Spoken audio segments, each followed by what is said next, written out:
Hello, sir. Good morning. Good morning, good morning. Okay, so let me just share my screen. One second.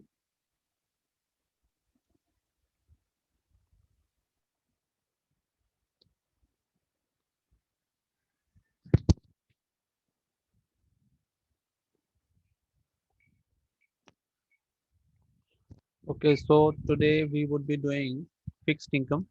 Yes, Okay, sir. and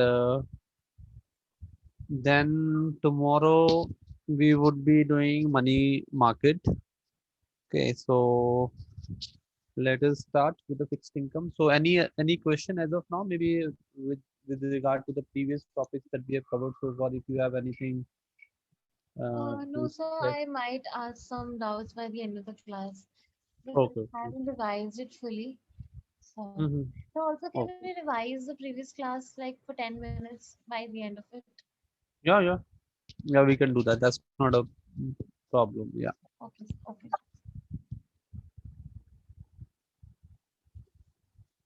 Okay. So just let me open the topic. So, is it important to like complete all these modules by myself as well? No, it is as in the modules which as in the form of video which are given there in the in every topic, right? So these are not mandatory. These are as in for your information only. As in you want to gather more information or you want to kind of want to understand from a different point of view also. So from that Yes, sir. standpoint, these videos have been supplied there. But the idea is like to be clear with the presentation. There's the information that you have in the presentation. So if you're clear with the with that thing, so I guess it will serve the purpose. It will be okay. But if in case you want to go ahead and maybe want to explore more, so that is why these videos have been put there. So it is for your as in your understanding point of view. But more important, if I say from the syllabus point of view or from from this curriculum point of view, is the presentation which covers all these things which are given there in the form of video also. A video might be covering a bit more in detail, so that is why it's given there. Otherwise, we are already covering those things with the help of presentation also. Okay, So sir. So, yeah, we're just supposed to do the assignments and quizzes in this, right? yeah. So like if you look at this particular presentation, right? So in the end, then after this, yeah, this is the quiz and this is the assignment. So, you're not audible. Okay, so is it fine now? Yes, sir. Okay. So I'm saying like if you look at here now, this is the quiz given there, and this is the assignment given Yes, sir. in the same topic, right? So this is what you need to do later once we are through with the presentation. So then you can pick them and accordingly complete them. Okay, sir. Okay, sir. Okay, so let us start with the presentation. Give me a second.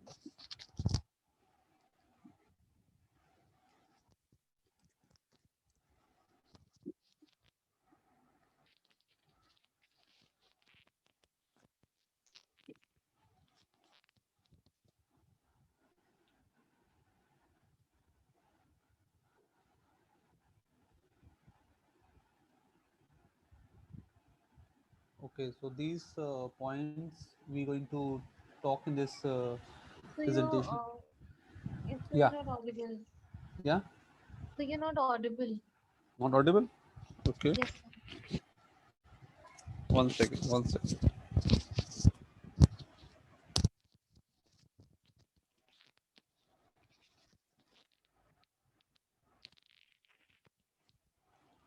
Now audible. Yes, sir. Okay, fine. One second, yes. Okay, so I'm saying these topics or these points we're gonna cover in this presentation. Fixed income securities, advantage of fixed income products, right? Bonds and its characteristic types of bonds. So all these things we're going to cover. So let's start with the first point. So when you look at fixed income, what does come to your mind when we talk about the word fixed income? Does So anything come? basically, Yeah, so yeah. basically the debt instrument and the bonds Mm, and the commercial papers, which basically mm, have a fixed flow of interest and principal during the maturity. right, right. So absolutely. So this is what fixed income is all about. So wherein you have, the fixed payment, you can say, the fixed income, you can say, over the over the period of time, you're going to receive the fixed payment on the back of the instrument, on the back of the uh, of that particular paper, you can say, right? So that is what the fixed income is all about. So this fixed income is wherein you are supposed to receive a regular payment, or and that is called a coupon payment. Coupon payment or the interest payment is one and the same thing. The coupon is a word which actually came from the historical relevance. So one point in time when these kind of instruments were issued, coupons were given to the uh, you know coupons were given to the investors, and they were able to redeem coupons. So everything was in physical form. If you remember the old times, so most of the stuff was in the physical form only, but now it is more of digital thing. But back then when it was started, so it was kind of the coupons which were given to the investors, and investors were able to redeem those coupon against the payment, right, which they were due to receive every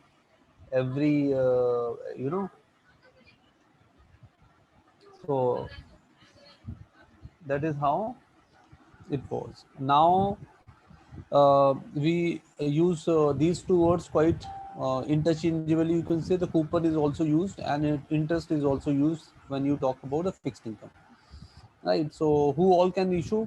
Everyone can issue fixed, as in these bonds and securities.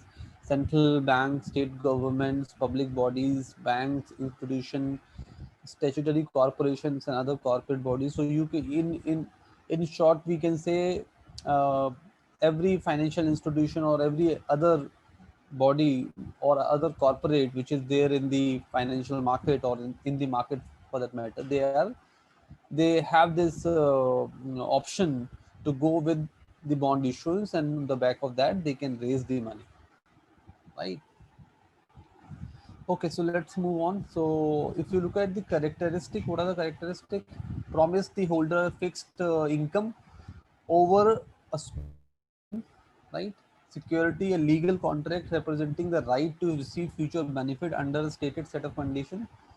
So that's it's a legal contract. It's a binding contract on the party who has issued it with the borrower who has given that money to the lender, who has given that money to the borrower. So this is a legal contract, you can say, which can be challenged in the court of law if in case it is not fulfilled. The obligation are binding. Right? Default risk: the issuer defaults on the payment. So there is a risk. We can't say there is no risk, because when you look at fixed income instruments, so the fundamental idea is they're less risky, though they are less risky, but you cannot say there is no risk at all.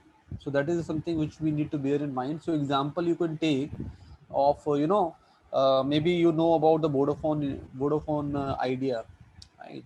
So Vodafone Idea, if you look at this company, it's a very big company, and its market cap is really huge. But if you look at the current situation of the company, company is finding it difficult to survive. Why it is so? Because company has got lot of debt in its book, and when you have lot of debt when you have lot of debt, you are bound to make those payment to the investors, and therefore your liability increases, and the chances of default may also increase if your payment due to the various investors is really huge and huge. And then there are chances wherein you're not able to survive, and you end up into bankruptcy and all those things. So that risk is still there, which can't be ruled out. And so that is how the fixed income instruments are also. But if you look at from your equity products and all, they are comparatively less risky. The reason is very similar, because here the interest payment actually comes on the back of the capital which has been given by the investors to the borrower. So they are able to manage that interest, provided they have a have a strong core operating business model. So because business model is something which is going to generate profit for them, or you can say the revenue, and thereafter the profit. So that is how you can say they are less risky usually, but they are not risk free at all. So risk is still there.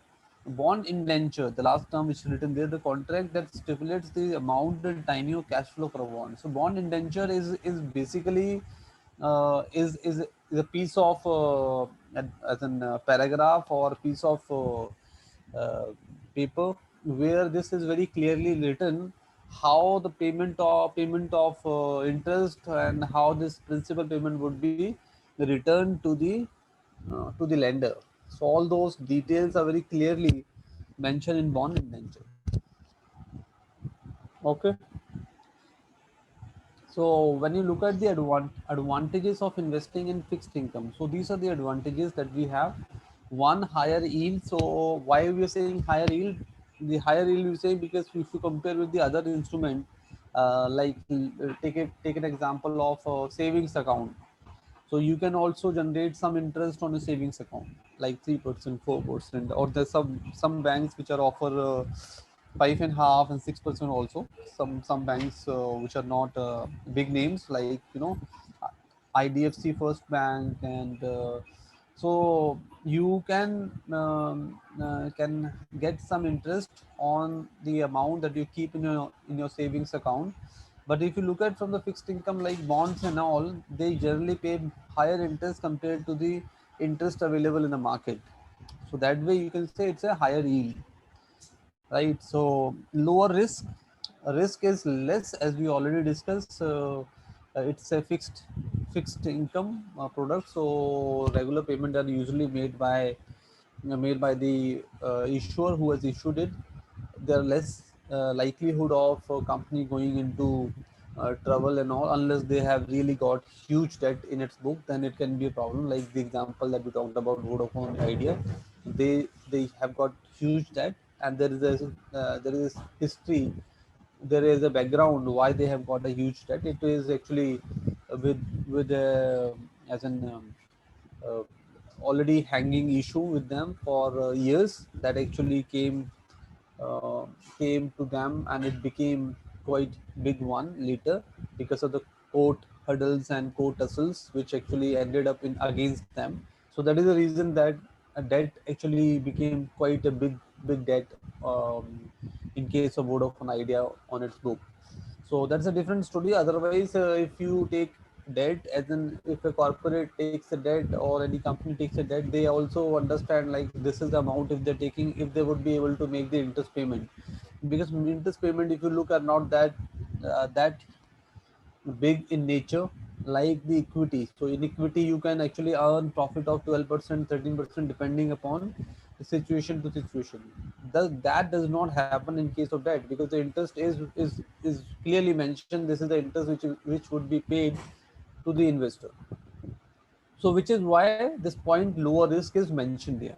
Set maturity means bond will be having a specified maturity as to when this bond would be matured. So it would be mentioned there in the bond paper, 5 year, 10 year, 15 year, 20 year, all those things would be mentioned,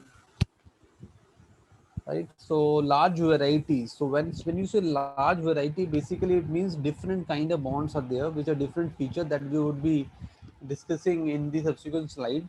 Different variety of bonds are available, so which we would be discussing in the subsequent slide. Reliable income, as we discussed, reliable income means you would be having regular interest payment. So therefore the income is, you can say, it's a steady income or constant income which investors can rely upon. Liquidity, they are freely traded on the OTC market, mostly on the OTC market and some on exchange market also. So given the buy and sell volume is quite as in quite enough, So you can say the liquidity is also nice. Okay. So who all can issue fixed income? Central bank, this we have already covered in the first slide. Central, state government, government bond, state governments, public bodies, banks and institutions, statutory corporations and corporate bodies. So all these institutions can issue fixed income products or bonds, you can say. It is just given how your compound and simple interest work. So if you look at from the simple interest point of view, simple interest is just the same number which would be added to the principal amount, right? And only that could be paid. So if you look at your investment is 1,000 rupees, it's given with the example with 1,000 as a number. On 1,000 you getting a 5% simple interest, so 50 rupees is the simple interest, which is what would be added to your principal number every year. However, if you look at from the compound interest, so the compound interest would have a different, you know, different uh, impact on your principal amounts. So compound has an additional as an effect on your entire value that you invest. So which is, that's the reason people usually say compound interest even is very strong thing in mathematics or in as a concept, because it can really make your money quite huge over the long run. So in the short run, it might not look like big, but in the long run, if you keep that money and it's keep on invested, it's keep on investing every year after year, so that number can really become huge after a certain number of years. So that is the magic which compound interest can do. So now for your ease, all those points that we discussed in these previous slides is put into this table, and if you you can compare what fixed income has to offer vis-a-vis equity. So So these are from the point of view of the investor, right? yeah, from the point of view investors, you can say. So if you see fixed income lenders to the company, so the fixed income, when you say the the when the payment, as in the money is issued, or rather I would say is generated on the back of fixed income product. So it is kind of a, you are lending money to the to some set of people, you can say, or to company for that matter. So you become lender when you are holding a fixed income product. So you as an investor become a lender to the company, right? However, on the other hand, when you talk about equity, when you buy a share of a company, you become the owner of the company, right? And equity is considered to be high risk, fixed income is low risk product, you know. And then when you talk about equity, it's a variable return, because you never know. Today the share is 600 rupees, tomorrow it can also become 610, it can also become 620, it can also fall in its value. So you will say it's a variable return. You can't be sure about what you're going to receive in next month, or in a month's time, or in 2 months time, or for that matter in a long run. However, when you look at the fixed income product, you have a very clear idea, because that is already mentioned in the bond indenture. What is the interest payment you're going to receive, and what period you're going to receive that. So if it is 3 months period, 6 month period, or yearly, all those things would be clearly given there. Okay. So now the next point, maturity of equity is still the existence of company. We know equity, there is no maturity as long as the company is there. So the equity, as in the security that has been issued as in the form of equity, will remain there in its existence.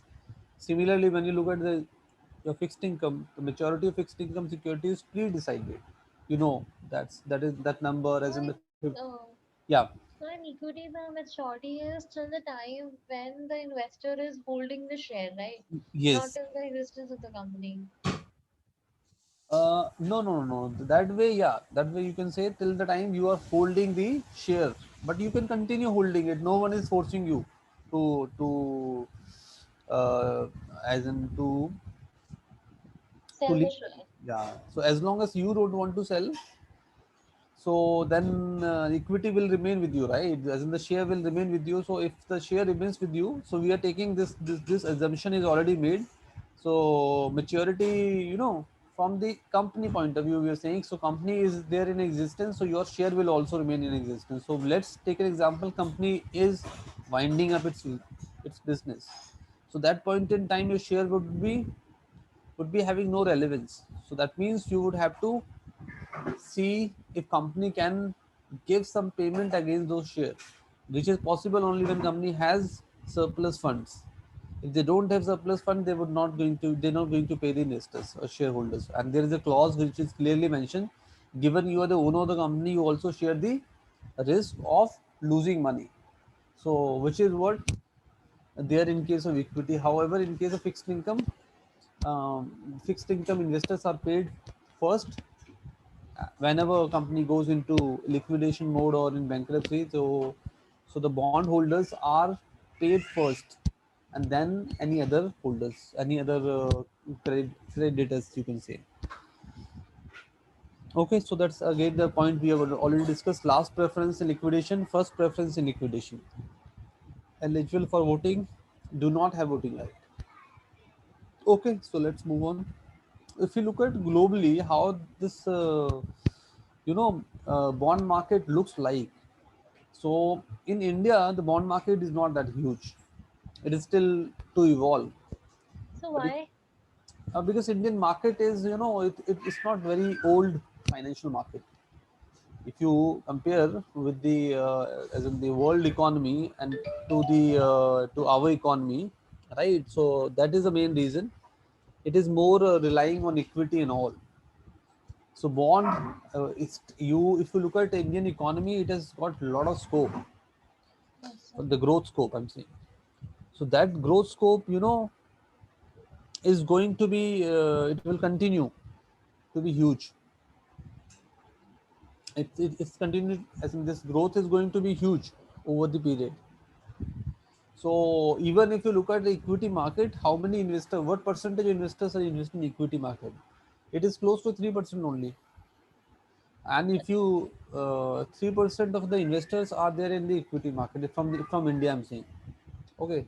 However, when you compare the same number from the matured economy like US and European market, right? So you would realize this number is close to 35%. So 35% of investors are actually investing money in the equities market.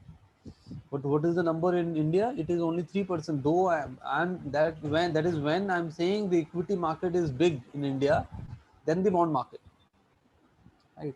So the bond market is yet to grow, is yet to take its share of the market. So which will take some time because as we see the growth of companies and startups flourish in India, so requirement of requirement of this debt will definitely come, right? So it is more on the mindset also. People are not very reluctant to lend their money. People don't like to lend money to the startups and all, but now this idea has actually coming. Now if you look at people, the venture capital and all other player, they like to lend money to the good startup who have got good ideas. So this is as in this inhibition, or you can say hesitation, of not giving money or not lending to companies is slowly and gradually going off.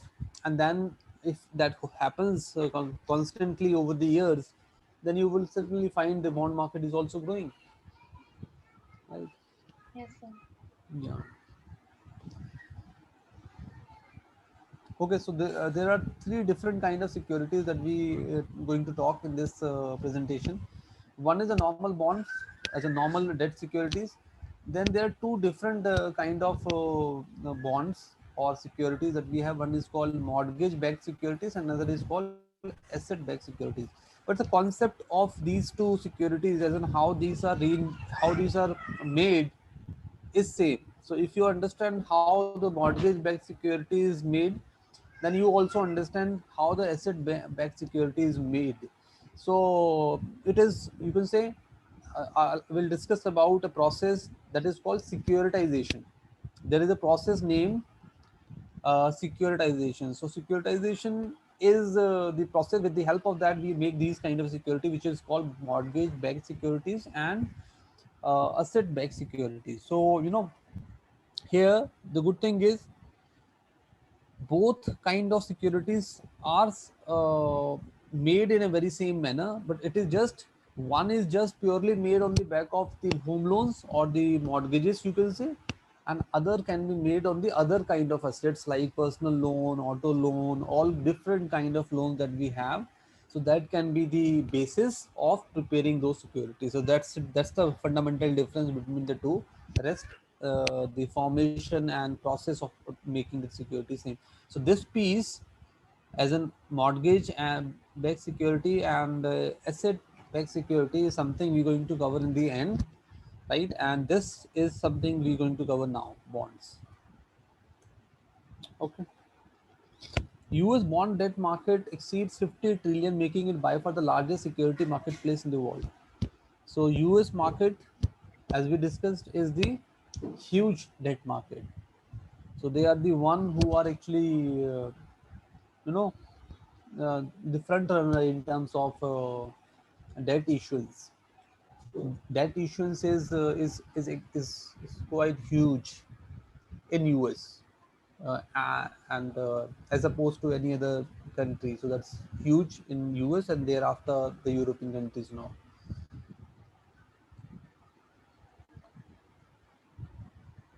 Okay, so bond, when you compare bond, what bonds are? Bonds are a debt instrument issued for a period of more than 1 year with the purpose of raising capital by borrowing. So this is what the bonds are all about. So securities which are raised or which are issued for more than a year, and on the back of those securities, the fund is being raised. So such securities are named as bonds. So this is how the bond paper looks like. $1,000 is written there. State of Massachusetts, which is the state in US, right? So this But is till now, the bonds even in US are like this only. Are they electronic or something? no, yeah. Now the bonds are also digital, but this is the physical form has been shown. But now they have made it digital in India also, and in US also. Now you can buy a bond from applications called Golden Pie, and there is Yes. one more application, I don't remember one more. So there you can actually subscribe to bonds digitally. So earlier, bonds are largely traded in the OTC market. So investors do not have much idea about bonds. But now, slowly and gradually, there are some third-party applications are coming which are actually linking those OTC market, and it is giving a centralized platform where even the retail customers can go and buy those securities. This is the requirement and all.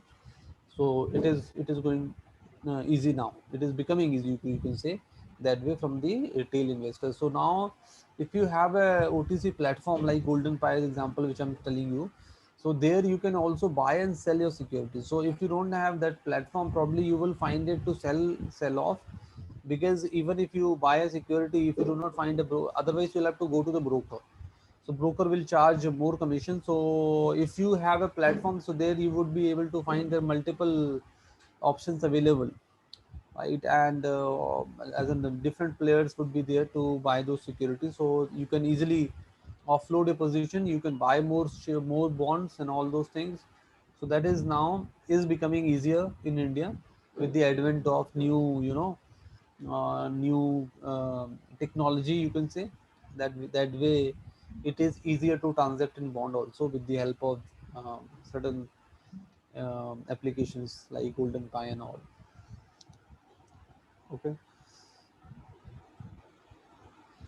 So okay, so bonds are easy way to finance the operation, as we already discussed, right?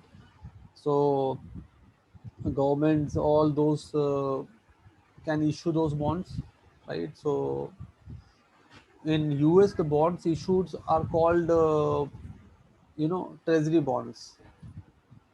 right? And in UK, the bond issues is called gilts, and in Germany, it is called bunds. So different names are given to the securities issued. Isn't treasury bond the zero coupon bond? No, treasury is just a name which is given to the US government, to be honest. So T-bill is your zero coupon bond. T-bill is a kind of a zero coupon bond. So when you say zero coupon bond, zero coupon basically means there is no coupon attached to it, right? Yes, sir. So it can be a T-bill also. It can be a bond which is for a certain number of years, maybe for 2 years, 3 years, like this also. So there you would not be getting any interest, right? That bond would be issued on discount, and later when it is due for maturity, so then it will be paid on par. The par value is the principal which is The mentioned there. principal So, amount. Yes. so the difference between your par and your your discount price which you were able to get in the beginning. So that is kind of an interest only, but the interest as a word would not be there in the agreement. You can say that's as in the characteristic of zero coupon bond. So T bill, when you say treasury bill, is got the same feature. T bills are issued for less than a year, right? So the fundamental idea is this: only when this kind of securities are issued, no coupon would be given. Those would be issued at discount, and then later, at maturity, so the it will be redeemed at par, so that investors can get the difference between the discount price, and that way they can say they receive the interest or profit, you could say. So if you look at as in the categories of bond, short term, medium, and long term. So you can categorize short term, medium term, and long term bonds. So short terms are up to 5 years, and the medium term is 5 to 15 years, and the long term is over 15 years. Now there are two things when you talk about bonds. One is secured bonds, and there is unsecured bonds. So what are these terms? That is what. Any idea if you have heard these two words, secure bonds or unsecured bonds, So, ever? I think the unsecured bonds would be the junk bonds, like a low credit rating, and the secured bonds are the ones which have a good credit rating, like AAA or something. Okay, right. So, okay, so one more thing to the same, as in, not necessarily junk bonds are only the unsecured bonds, but they can be other bonds also, which can be unsecured. Unsecured as as a word, when you look at, is something which is not secured, right? So, bonds can have this characteristic. Bonds generally are secured, but debentures are considered. Debenture and bond, there are two terms which we quite often mention. So debentures can be unsecured and can also be secured. So, but debentures and bonds are referred as same kind of securities, you can say. So when you say secured basically means some kind of collateral, some kind of asset is attached to the bond. So, if the liquidation happens, though that asset, which is the piece of asset, right, which is mentioned there on the agreement, that would be liquidated to recover the money against the bond paper. So that is what the secured means. So whenever a company says this is secured bond or this is secured debenture, that basically means uh, that asset which is attached with that bond would be liquidated to recover the money for the investors. That is a different story. Maybe the asset value itself loses or diminishes over the time. So that is a risk, definitely is there. But secured and unsecured you can refer in this way, wherein when there is a security attached, or when you can say some asset is already attached as an So, underlying. asset-backed securities are secured bonds. Yes, you can say. Asset-backed And securities are also secured. Mortgage-backed securities are also secured, right? so, And mortgage-backed securities are also the ones secured bonds. yes, yes, yeah, that those are also secured. Asset-backed at times not necessarily secured, but it like personal loan is also a kind of asset-backed security, right? So, but if there is not necessarily there is a collateral taken on the back of personal loans, because personal loan is issued on the ability of the borrower, as in the if the borrower would be able to make those payments and all. So but in case of automobile, right, so automobile can be recovered. So and and in case of your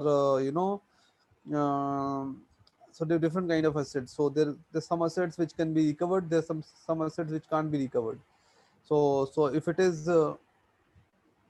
if those can be recovered, then you can say it is secured.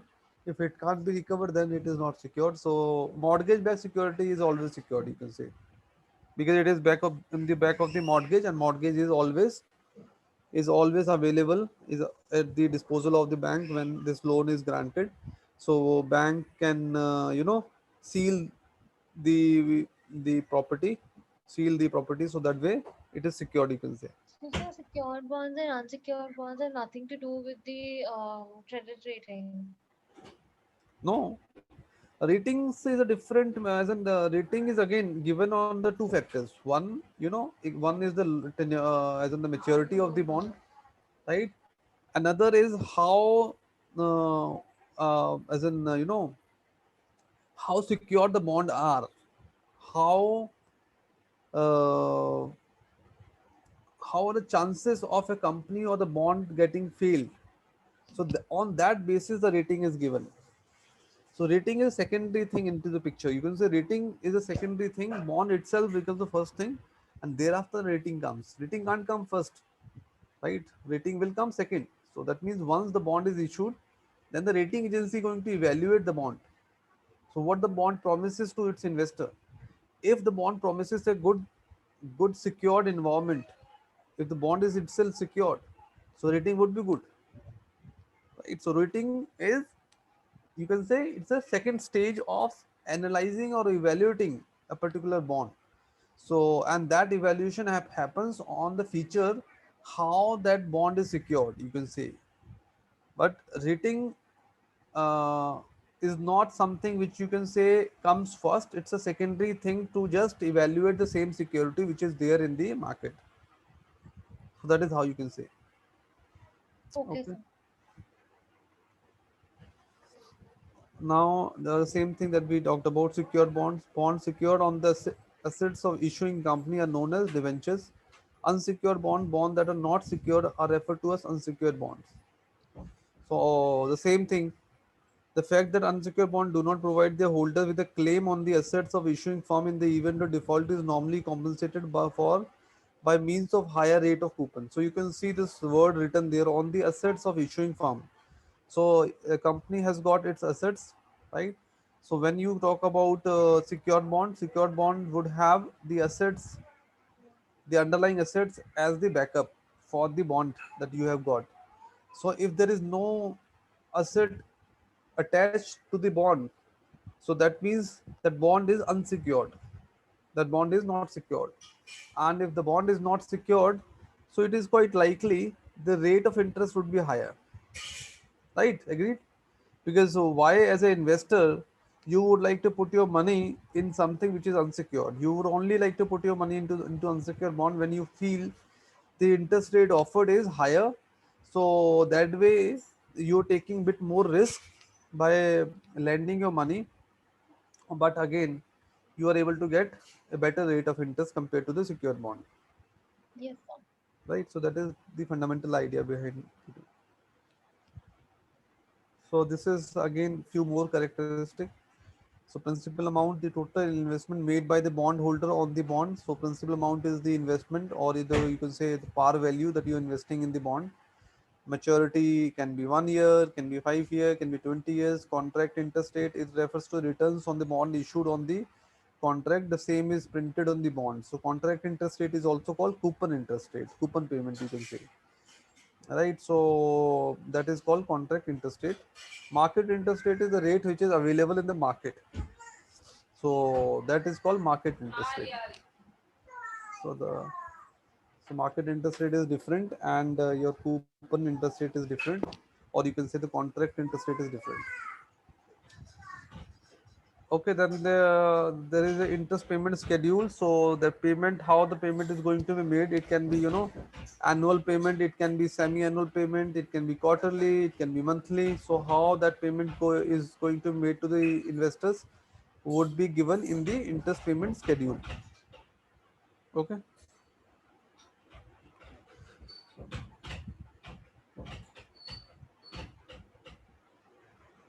Okay. Now, reasons for investing in bond. One, higher interest rate in case of unsecured bond, right? We discussed it. Exceptions and guaranteed return in case of government bonds. So government bonds also have this feature at times wherein they give rebate on tax. So the return which you're going to receive on the bond, that would be tax free, so that people can actually put their money and buy those bond. So it is an additional feature offered by the government only, not the normal bonds don't have this feature, as in the corporate bond and the other bodies who issue these bonds would not be having this tax exception feature. So that's the good second reason. Such instruments are very liquid. Liquid means those are traded in the secondary market, we know. So that way they are quite liquid. Investing in bonds is safer than the other investment like stocks and shares. That is also something we covered. Fixed income instrument, bonds and all considered to be more as in more secured, um, as opposed to your equity shares and all. So they are the investment where one can be invested with assurance or with the understanding that the money would be secured largely.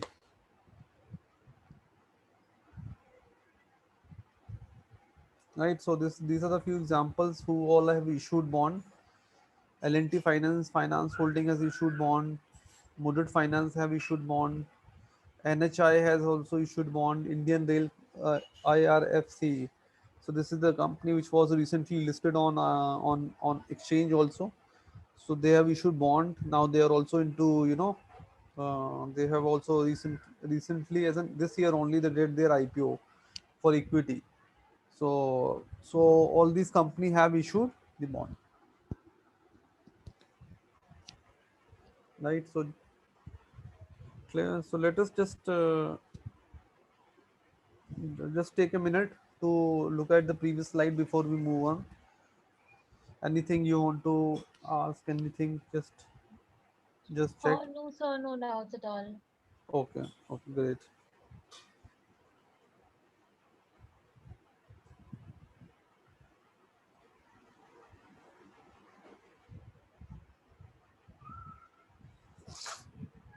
Okay.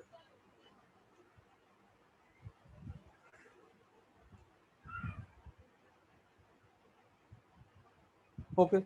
So now types of bond, different types of bonds which can be there. One we have categorized on the back of a couple of things. One is issuer, collateral, maturity, and others. Right. So issuers means who issue them. So they can be government bond, they could be corporate bond, they could be municipal bond, right? So municipal means the local governments or state governments or the municipalities and all those are called municipal bond, you can say. Then bond can be categorized based on the collateral. So it can be secured, it can be unsecured. If the assets of the company are attached to the bond, so that means it can be secured. If the assets of the company are not attached to the bond, so that means it can be unsecured. Then bond can be unsecured, it can be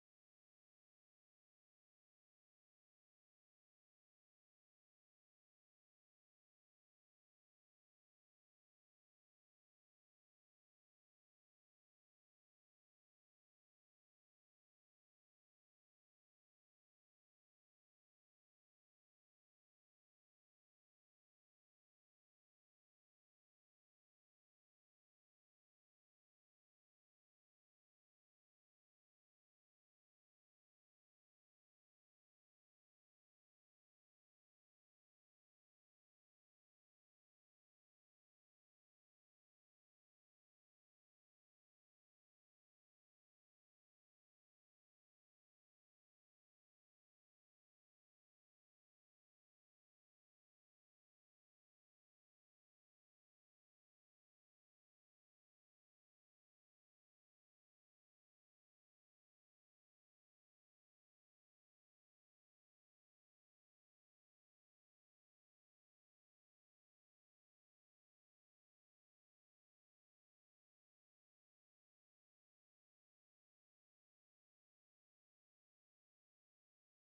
Okay, I guess it was disconnected in between.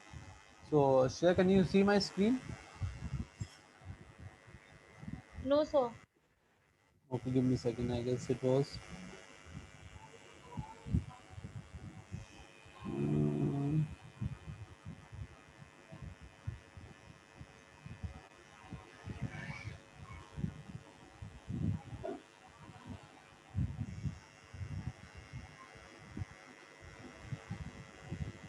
1 second.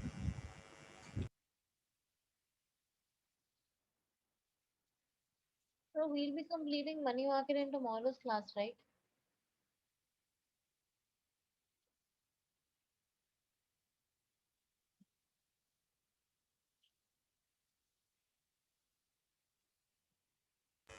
Yeah, money market we're going to do tomorrow. Money market is it's this is another topic, so we'll cover. I guess there's some issue with the. So, still not able to view my screen, right? No, sir. No, sir. There is, I guess, when I try to share it, it is not why it is giving me. Okay, let me just put a message to Sakshi.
Let me, as in just wait for a couple of minutes.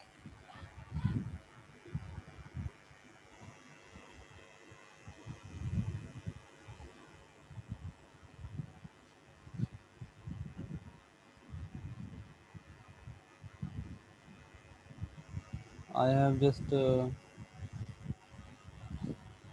dropped the message to Sakshi. She might be looking into it. Let me just do one thing. Let me reconnect. Let's try it once. If it does not, then give me a second. No?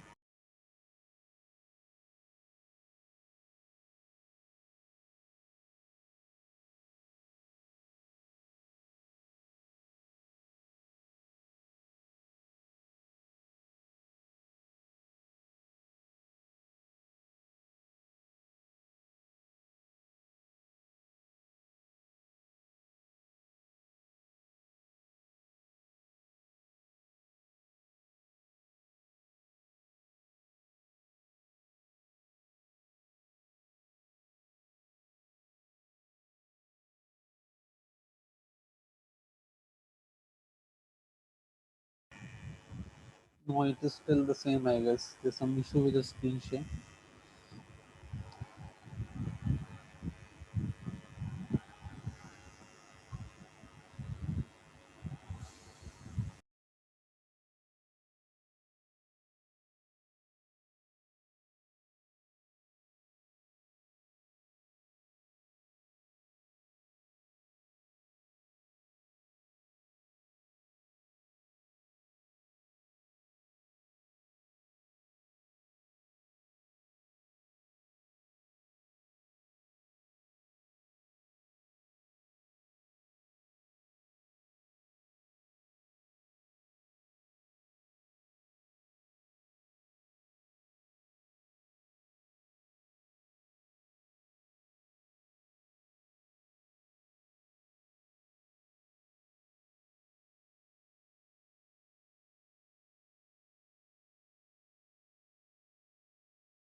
Yeah, hope now it is visible to you, right? Sure.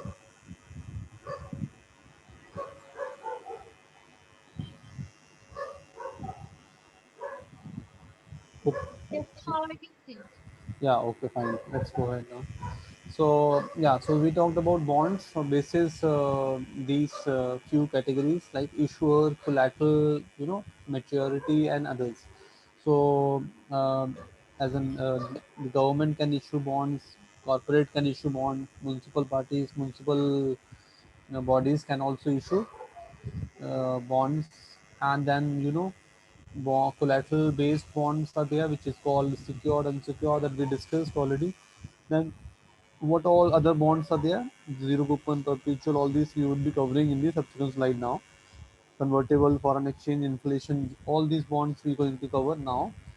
Okay, so let's first start with a corporate bond. Corporate bond is a bond issued by a corporation. It is a bond that a corporation issues to raise money effectively in order to expand its business. The term is usually applied to long-term debt instruments, generally with a maturity date falling at least a year after their issue date. Corporation bonds are often listed on major exchanges, and uh, the coupon interest payment is usually taxable. So this is the U.S. corporate market has a daily trading volume of 26.3 billion. So the corporate bond, you can say the bond which are issued by the corporate bodies is called corporate bond, and they have got longer time horizon, especially more than a year. Okay, so that is how these corporate bonds are there. Okay, so let's look at government bonds. Now you're clear. Government bonds is a bond issued by the national government, generally with a promise to pay periodic interest payment and to repay the face value. So it's simple to understand. Just a definition I'm reading because we have already covered it, right? So it is issued by the government. So then you would be calling it government bond. So the features will remain as it is, as in they would be intact, like the interest payment, and then the payment amount would be returned back on its maturity. So principal payment would be paid back. So those feature would be remain as it is. There would be no changes to that. So these are the various names given to the different government bonds. Gilts for US, GSECs for Indian securities bonds are for German bonds, and T bills, T notes, T bonds are the names which are used in US. Okay. Now coming to zero coupon bond. So zero coupon bond is a bond bought at a lower price, issued at discount, with the face value repaid at a time of maturity, redeem and par. So that's the feature of zero coupon bond, wherein uh, an investor is buying or is as in paying less amount in the beginning, and then he is getting more amount in the end of the period of at the time of redemption. So that is how the zero coupon bond are there. It does not make periodic interest payment or have so-called coupons. Hence, the term zero coupon bond is there. The bond reaches maturity, its investor receives its par value. The difference between the purchase and redemption is called the coupon amount. Right? So that is how this name zero coupon um comes into being. So given the bond is issued a discount and later redeemed at par, so that is how this is called junk bonds. So junk bonds are the ones which have higher probability of defaulting. So when you say higher probability of defaulting, so that basically means the credit risk is more, and the credit risk is more. That means the credit rating would be lower for these kind of bonds, and it is a rating agency which gives this rating to these bonds. Okay. Okay, so that is how this junk bonds are there, right? So junk bonds are the unsecured bond. Also, in the other way, you can say these bonds would be the ones which are having poor credit rating, and so there are more chances of the bond going into default. Okay. Okay, so junk bonds also have a higher coupon rate. Okay, it's written fine. Yeah, yeah. Higher coupon rate. Yeah, just will, yeah. They will have higher rate because of the same reason. The chances of default is higher, so the coupon rate should be higher to compensate the investor for taking higher risk. Convertible bond now. Now coming to the another kind of a bond, so that is convertible bond. So convertible bonds are the ones where it gives a feature to its investors that they can be converted into equities at a later stage or at the later time, at the later stage of the bond. So let's take an example. So maybe this clause is embedded in the bond papers wherein it is stated the bond can be converted into a given number of equity shares after 5 years, right? So that ratio would be given as in at what number and what ratio the equity shares would be converted. So let's take maybe it says one bond can be converted into 100 shares, right? So the one bond is equivalent to $1,000 or $5,000, whichever number you can take it. So one bond equal to 100 shares. So you can say 1:100, right? So that is the ratio given in the bond paper. And after 5 years, you are given a choice as an investor to convert your bond into the given number of shares. So that is how this convertible bonds are there. So this kind of bond are at times liked by the investor because of this feature, which can be a good feature. Why I'm saying it can be a good feature? Because if there is a company which has really got a good idea and it looks to be a potentially good idea in future also, wherein the company can grow like anything, so then this uh, thing wherein the bond is having this option of converting it into equity is going to pay off to the investors, right? Because investors would be happy to take happy to buy the or rather not buy, in fact to convert their bond into equities and would have better capital appreciation, right? So and become the owner of the company at the same time, because uh, by being into the equities, you become the owner of the company. So that is the additional advantage this kind of a bond offers to the investors, right? So convertible bonds are most often issued by companies with a low credit rating and high growth potential. So that can be another thing. So companies which have got low credit rating, in a sense, the companies might be new in the business, right? So they have not proven their growth potential. So and it looks like on the face of it the company has got tremendous potential to grow in future, and therefore maybe the rating at the moment is low or low rating, but in future it may turn out to be a very good rating if company uh, can grow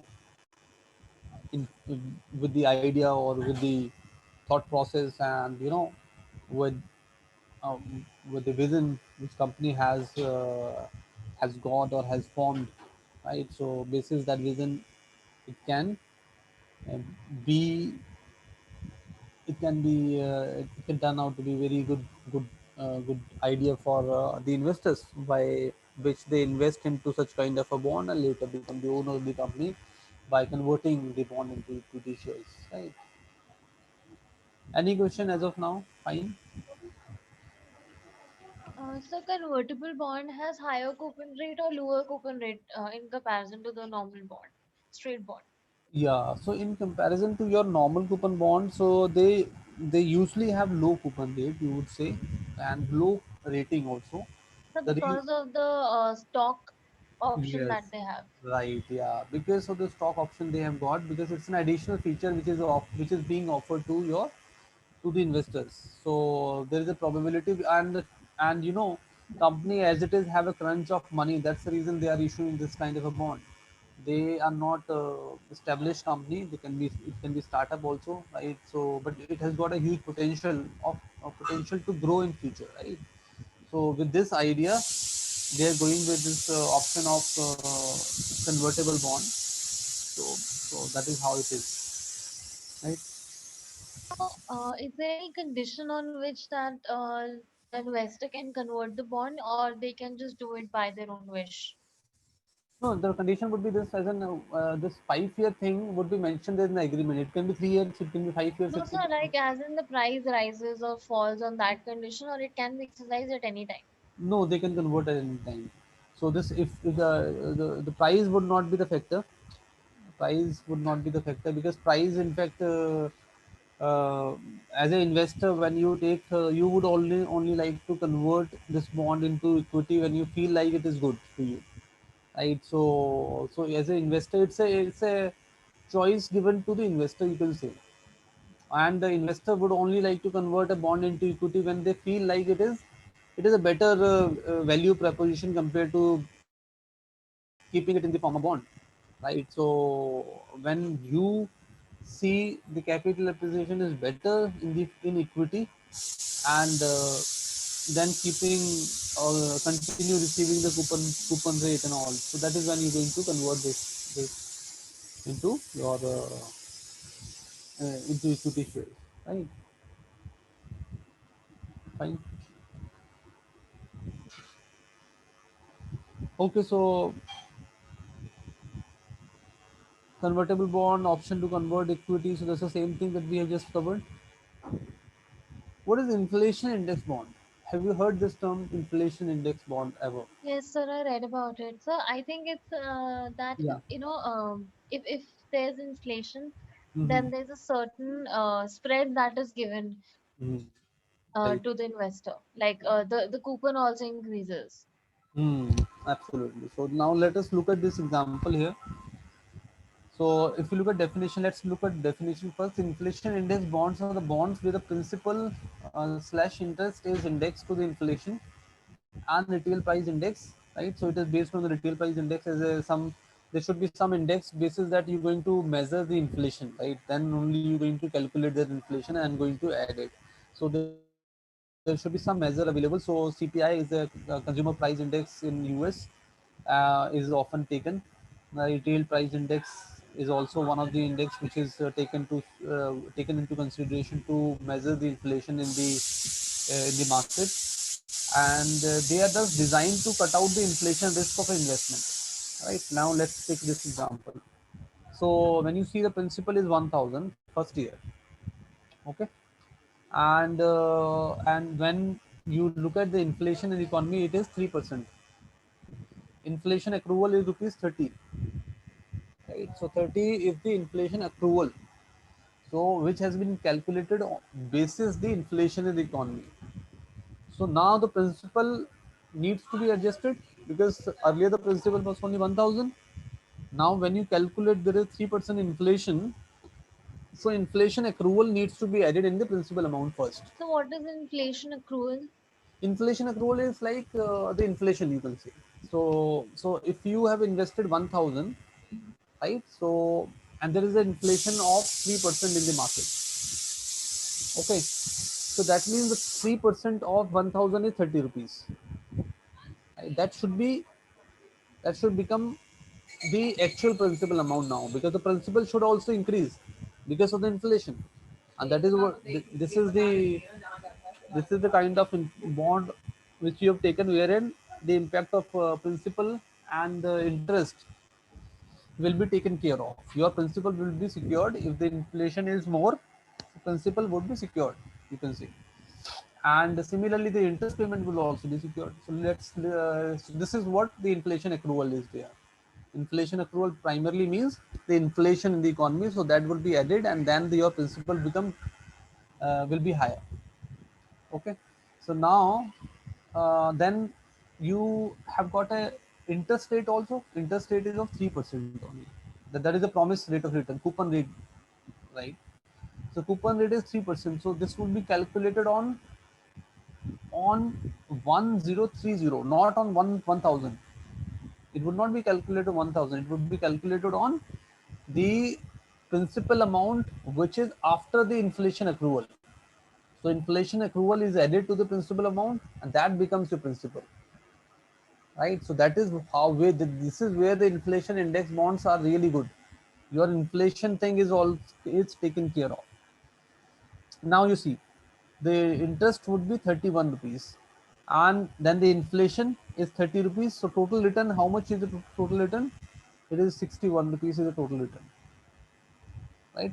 Normal interest is 31 rupees, and the inflation accrual is 30 rupees.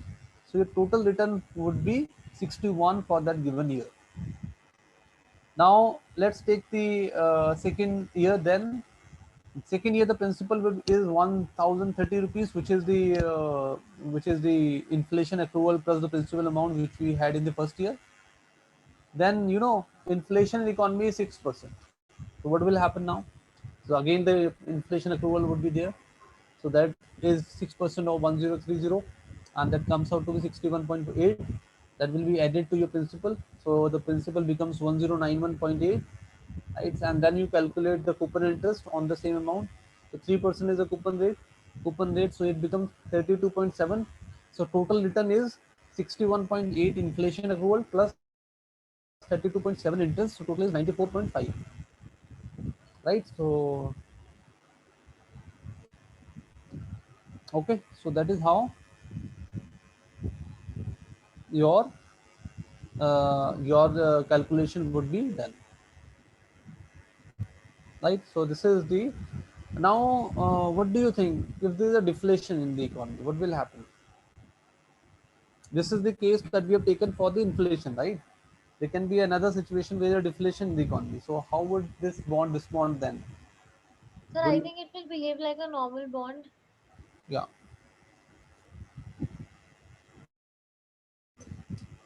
yeah. So when there's a deflation, right? So this 3% thing, which we are adding as an inflation, will go off, but there would be a provision. There would be a provision that your principal amount will never be less than 1000.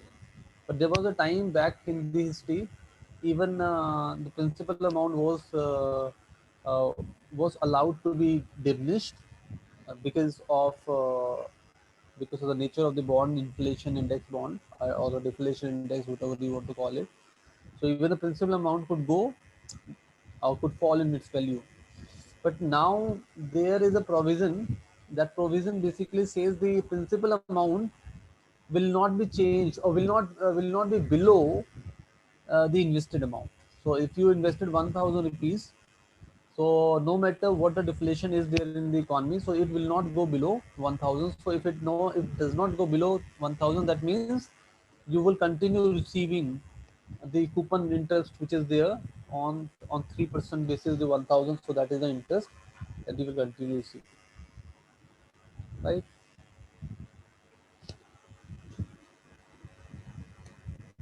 Now there is another term which is called perpetual bond. Perpetual bond. What are these bonds? Any idea? So which don't have any maturity date. Hmm. Right. Rightly said. So bonds which don't have any maturity, which are more of equity only, kind of equity you could say, because equity also has the same feature. When you buy equity, you tend to have it for forever, because as long as company is there, your share will also exist. Same way the perpetual bond, you can say these are the bond which you get, and you will constantly getting those payment, right? So those kind of bonds are called perpetual bond. and issuers pay coupon perpetual bonds forever, and they do not have to redeem the principal. Okay, so that kind of bond are called perpetual bond, right?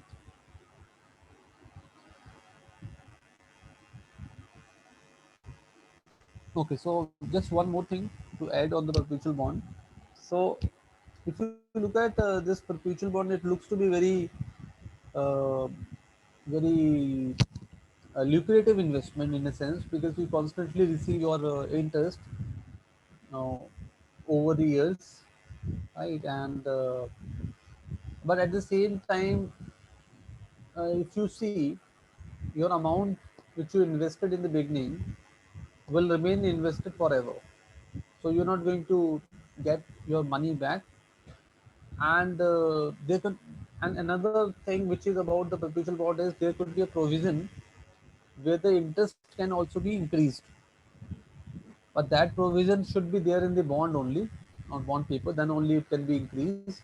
So if the provision has a word mentioned that is called step up, step up option is given, so then the bond interest can also be increased later in future, or after 10 years, 15 years.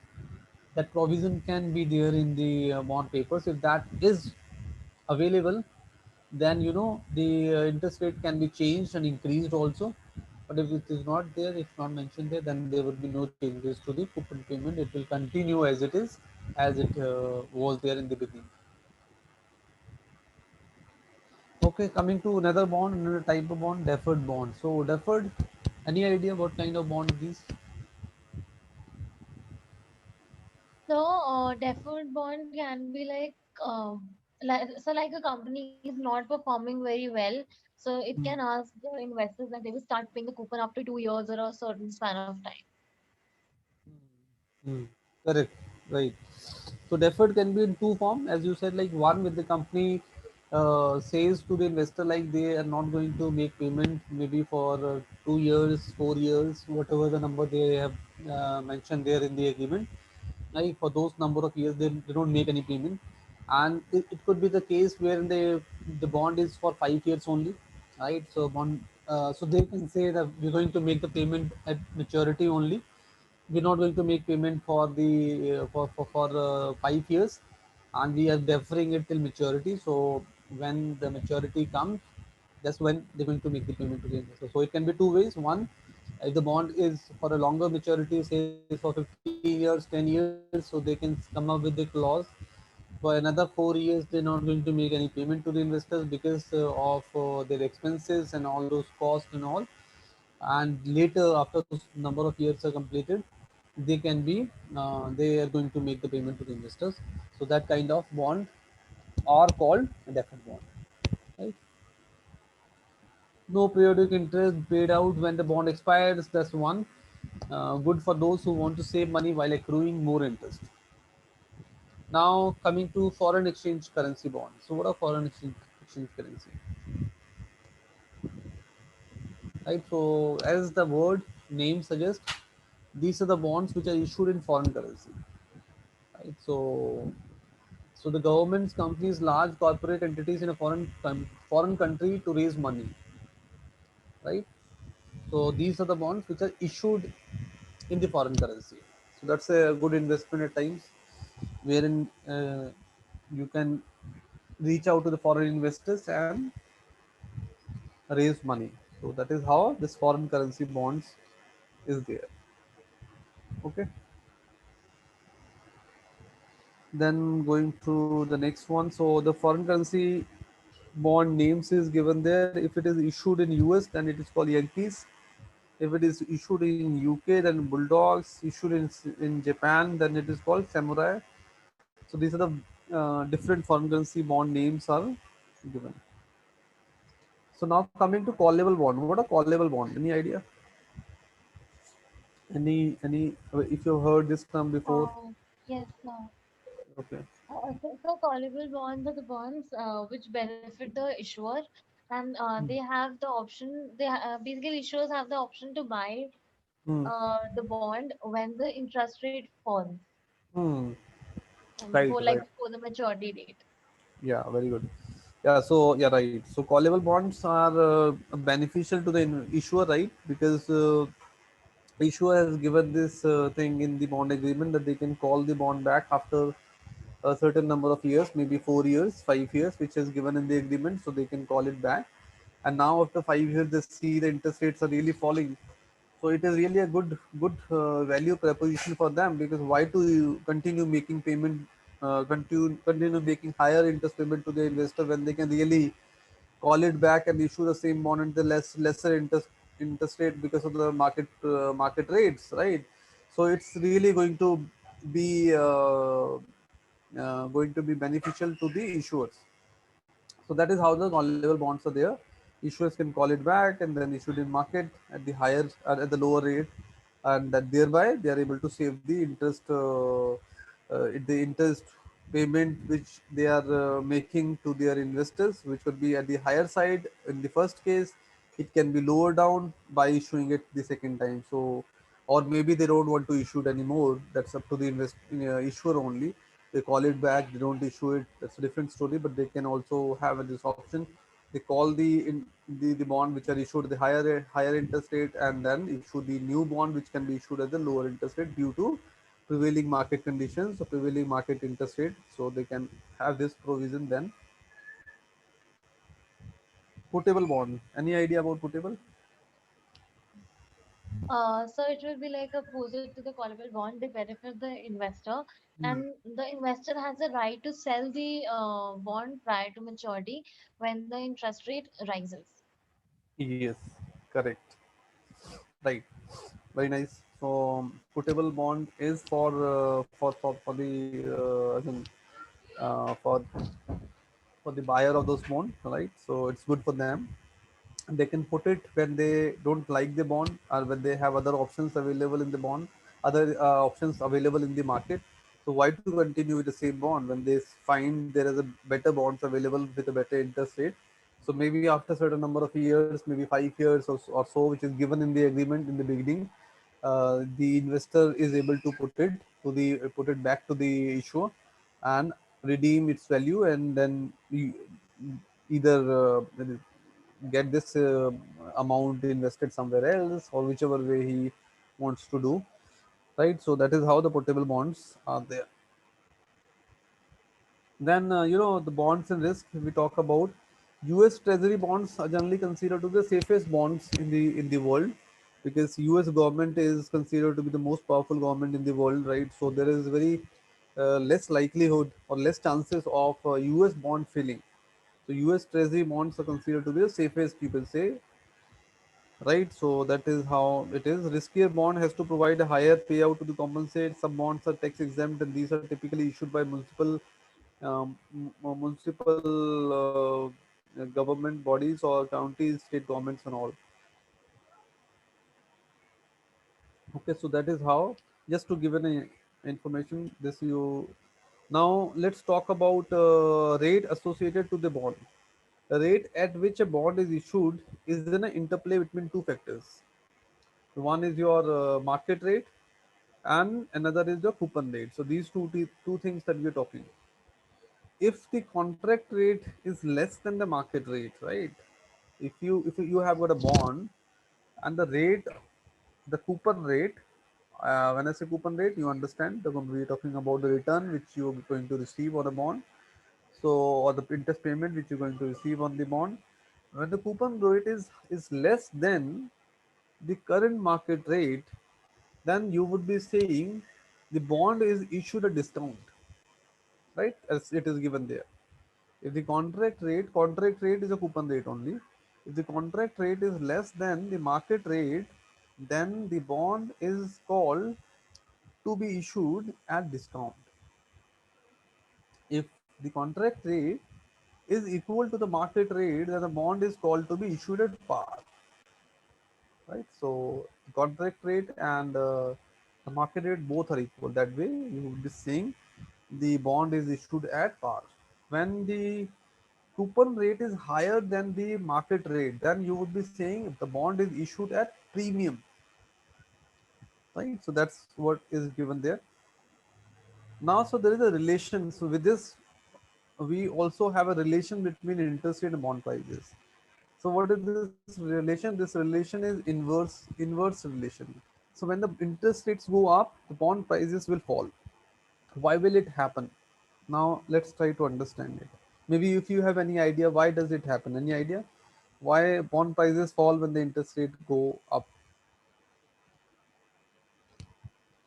So If I you think when interest rates go up, then hmm, the demand, then investors want to invest more and more in the bonds, hmm, and as a result of demand and supply, the prices go down.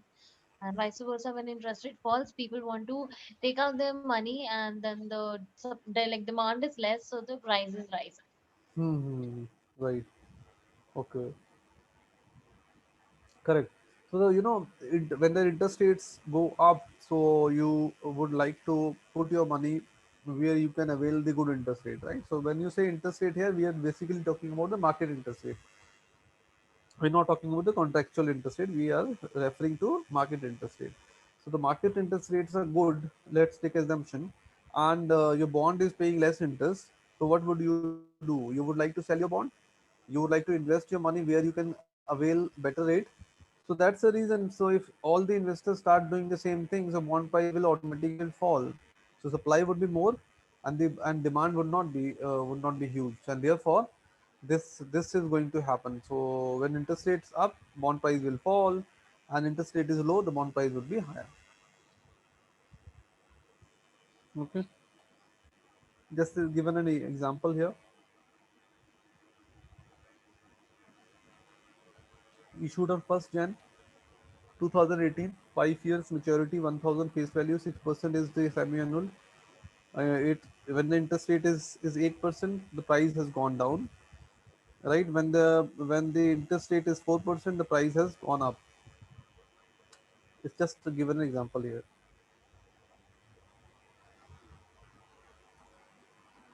Now, to how do we calculate yield? Yield is basically called, in other form, you would say it's a return on the instrument or the debt instrument.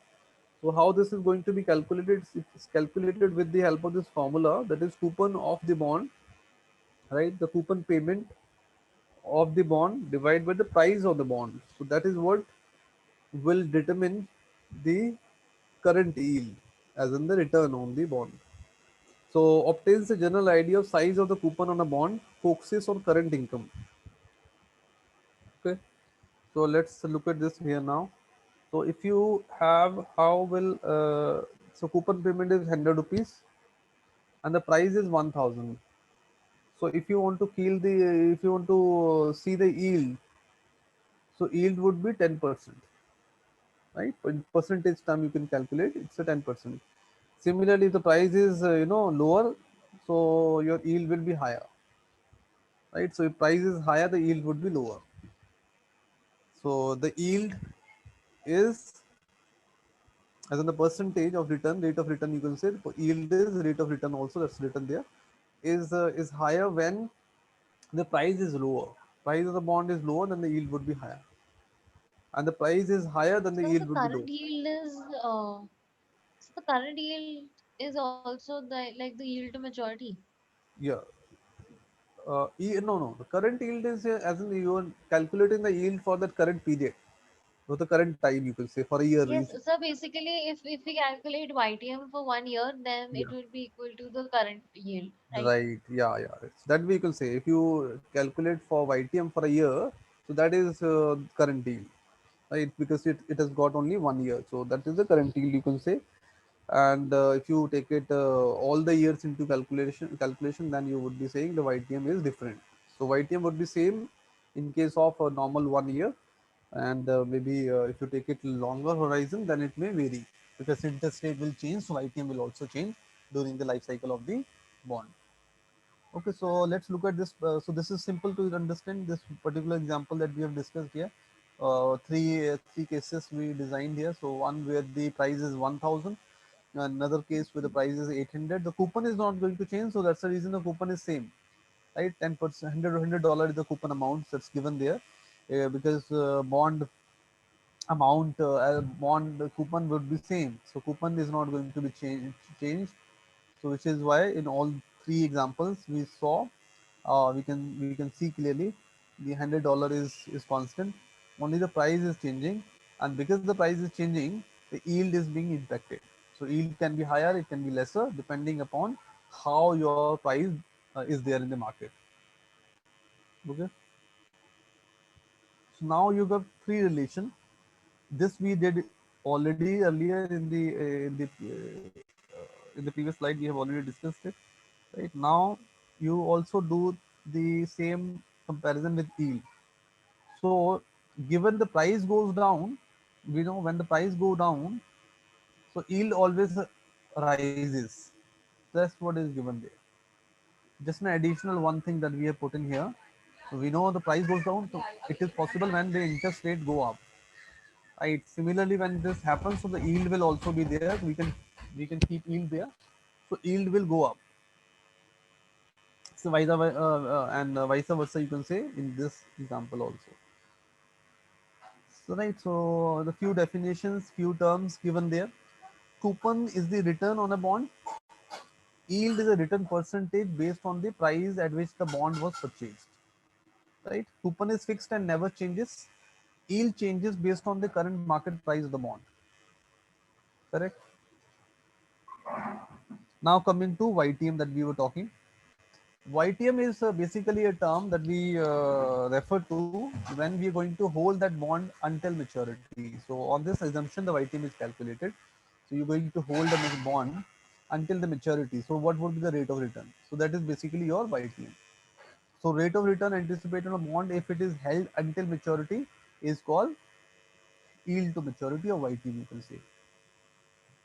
Actual yield or return an investor would receive over the life of the bond if the bond were held until the maturity date. The first number the bond managers take into account when considering a fixed income investment. The intermediate cash flows to the investor can be reinvested at a rate equal to the yield to maturity. The investor holds the bond till maturity. So these are the fundamental aspects which are taken into consideration when you're going to calculate the. So what's the formula for yield to maturity? This is the formula. So this formula is going to give you an approximate yield to maturity, and there is another formula that we have which is hit and trial method that we do. So at the moment we're not going to go into detail because the agenda and the objective is to understand fundamentally these concepts, right? And so you have the idea, you can probably explain them. That's the fundamental idea at the moment. So not to go into detail and confuse with the things. So I hope it is clear as of now.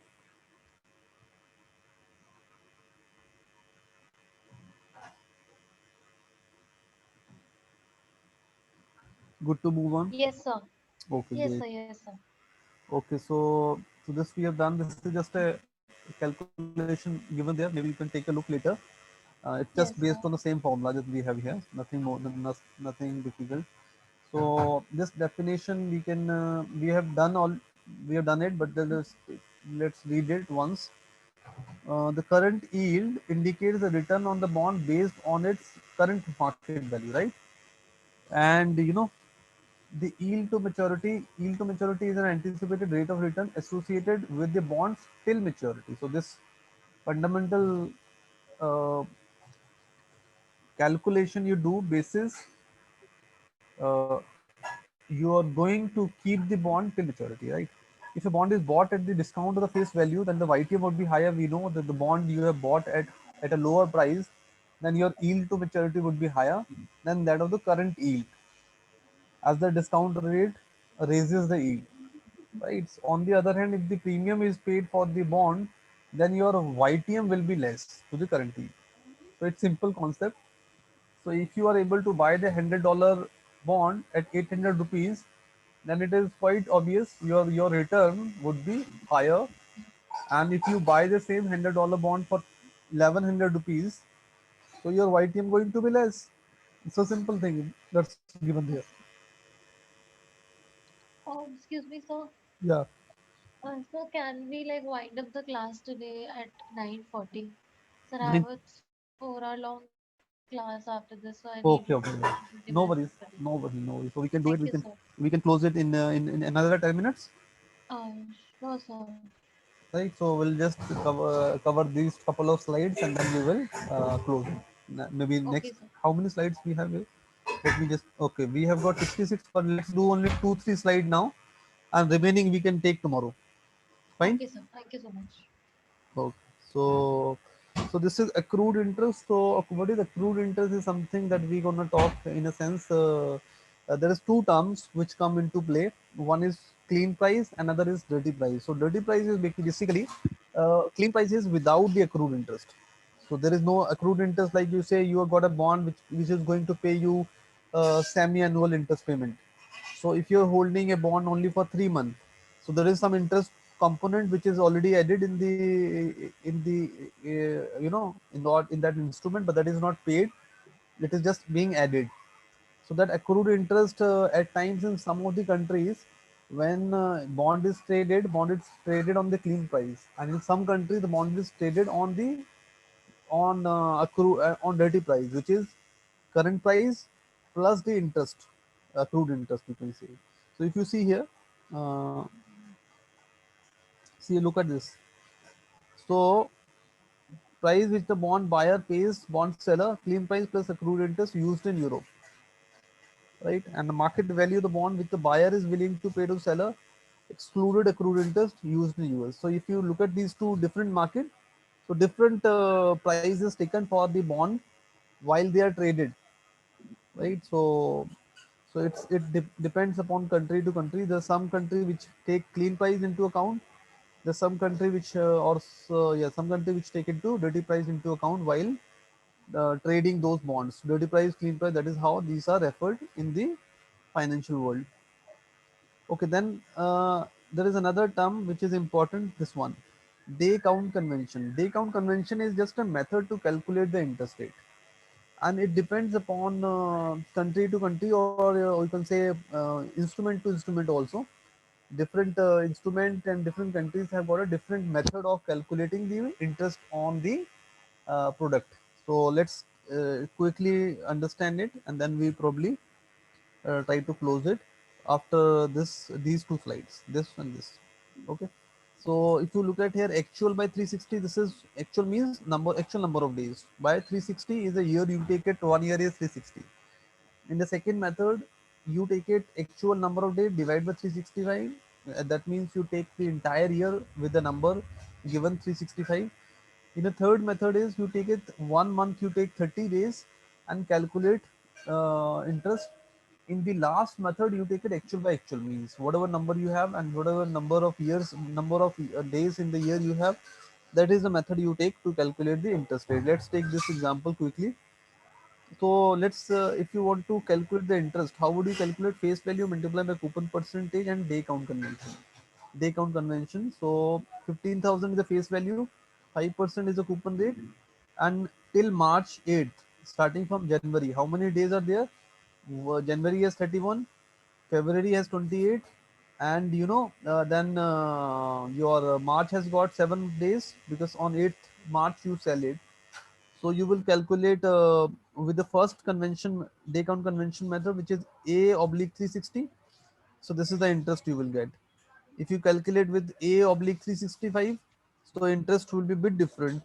This is the interest that you're going to receive.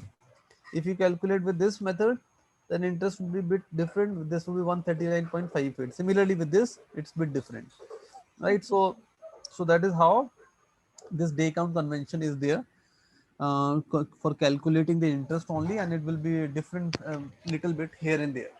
Okay, fine. So it's good here, and then remaining thing we will probably discuss tomorrow. Then Okay, sir. couple of slides. Okay. Okay, Okay. Shira. Bye. Take care. Thank you, sir. Welcome.